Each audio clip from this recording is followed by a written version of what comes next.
Deputy Assistant Secretary of the US State Department, Matthew Palmer, stressed that the opposition should become part of the local elections and asserted that he is against the withdrawal of mandates.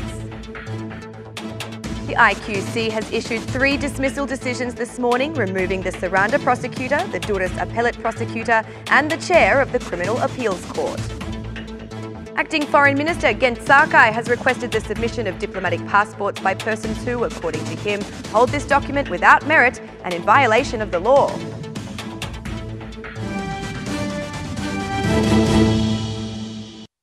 It's 6 o'clock on Tuesday, the 9th of April 2019. Good evening and thank you for tuning in to RTV Ora's English edition. My name is Alexandra, bringing you the only daily update of the local Albanian news translated into English. The Deputy Assistant Secretary of the US Department of State, Matthew Palmer, arrived on an official visit which he declared was not aimed at launching negotiations between political parties in Albania. He stated that elections without the opposition would spell disaster. In a meeting with journalists, he emphasised the cooperation between the countries and the strengthening of the fight against crime. Palmer was assertive with the opposition in demanding their participation in the June elections. Moreover, the US official declared that he isn't in Albania to negotiate solving the political crisis, but he encouraged all political parties to participate in the elections. The United States seeks transparency and cooperation between countries, while Russia seeks chaos. We want a better future for the region. Albania is a difficult target for Russia, said Palmer. He condemned the withdrawal of mandates while stressing that the opposition should only come to power through democratic paths. The withdrawal of mandates by the opposition is not a solution. The opposition should find a way to participate in the elections. The opposition's responsibility is to take part in the June elections, to share its vision with its supporters and work hard to win the election. Regarding the allegations that the Democratic Party has lobbied against the US Embassy candidate in Albania, Kathleen Ann Kavalets, Palmer said that the case is under investigation. When asked about the US lobbying contracts, Palmer said the law is clear about the rules that should be followed. Holding a press conference for nearly 1 hour with journalists, Palmer mostly focused on the relations between Serbia and Kosovo, where Palmer said that an agreement between the parties is needed. Regarding Russian influence in the region, Palmer said Albania is a difficult target to be reached by Moscow.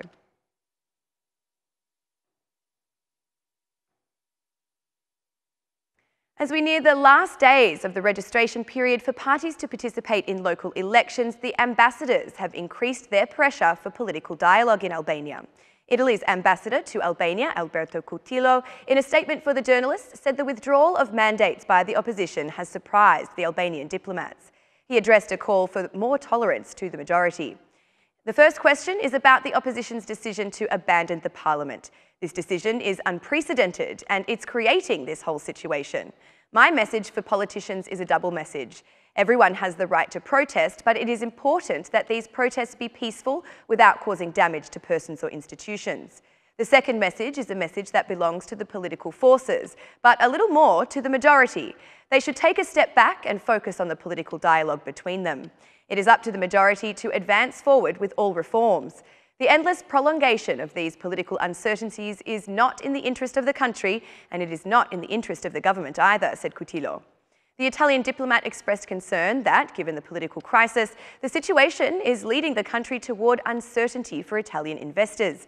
Ambassador Coutillo did not exclude the possibility that the situation may also affect the decision to open negotiations in June if the majority and the opposition fail to find a solution.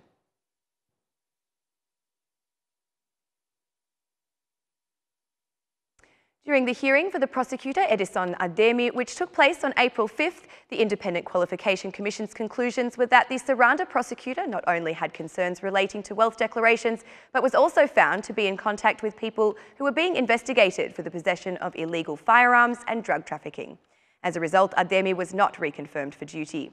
Today, the Independent Qualification Commission also dismissed the chair of Serious Crimes Appeals Court, Fehmi Petku. Petku has been in charge of the Serious Crimes Appeals Court for 4 years, where he has also been part of the review for several important files.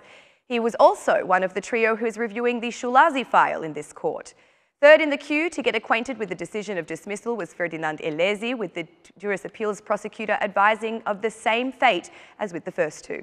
Prosecutor Elezi came before the Independent Qualification Commission to be subjected to vetting on March 29th. The Commission did not ascertain problems with reputation or professionalism, but asked for clarification about 2 apartments purchased in Durrës at below the market value by this prosecutor.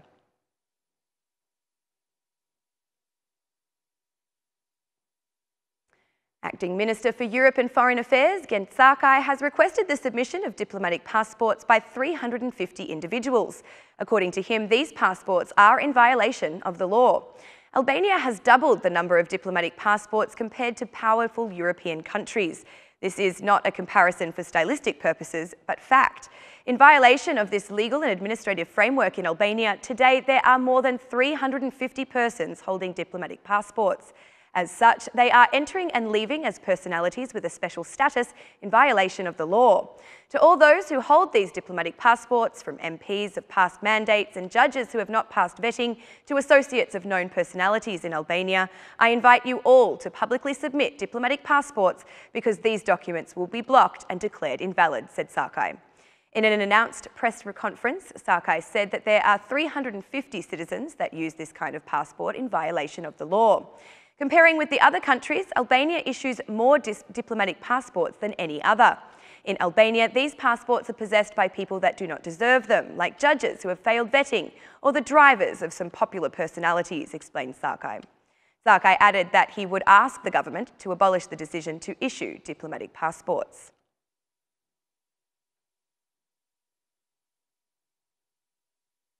German businesses estimate that the economic situation in Albania during the year 2019 is deteriorating.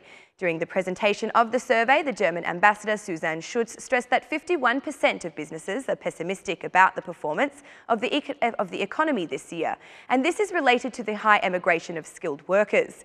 I emphasise that in general we have a deteriorating economic situation compared to last year. More than 50% of businesses consider the economic situation as worsening in Albania, while last year the level was 39%. As well, the economic situation of the ventures themselves has been greatly disturbed, from 36% last year to 13%. We are focused on the phenomenon of emigration that presents an added difficulty for businesses. If the skilled workers are emigrating, and this is not just a perception, then it has a significant impact on the economy, said Schutz. The German Chamber of Commerce director links this perception to the political crisis, as well as legal security and corruption. Deputy Minister Belinda Economi said that measures have been taken to fight bureaucracy and corruption. According to the German businesses, the performance of the capital investments have remained unchanged. Meanwhile, the factors rated most negatively are legal security, public administration, predictability of economic policies, transparency of public tenders, the fight against corruption and crime, and the political crisis.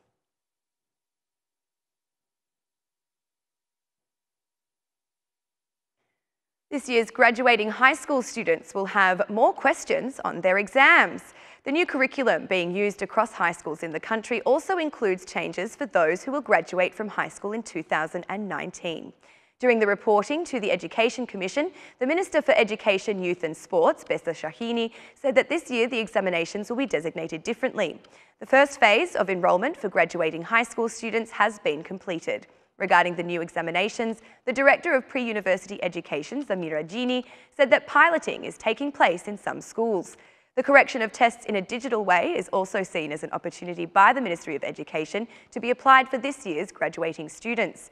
This year's exam period runs from the 7th of June until the 24th of June for all high school students who will be graduating this year. During her reporting to the Education Commission, Shahini said that scholarships were awarded for 2 categories of students, the excellent and the disadvantaged. We have allocated scholarships to the value of 10,000 lek for the categories of excellent students and students in need. For the students in the Master's program, there is an opportunity for those who are the best and those who are in need to benefit by a fee reduction above half, said Minister Shahini. Also, Shahini appealed to students who will benefit from scholarships to open bank accounts. The first month was a bit slow because there is a lot of work in the departments to gather information for all students. Now the situation is stabilised and we are much better in dispersing scholarships. There is a group of students who have not received their scholarship funds and some of them have not yet opened bank accounts. Those students who are benefiting from scholarship funds should open bank accounts so they can ensure that they can receive the scholarship funds they are entitled to, informed Shahini. And that's the news across the country today. Thank you for watching our English edition this evening, and be sure to join us again every Monday to Saturday at 6 p.m. for the latest news from Albania. Once again, on behalf of RTV Ora, thank you and good night.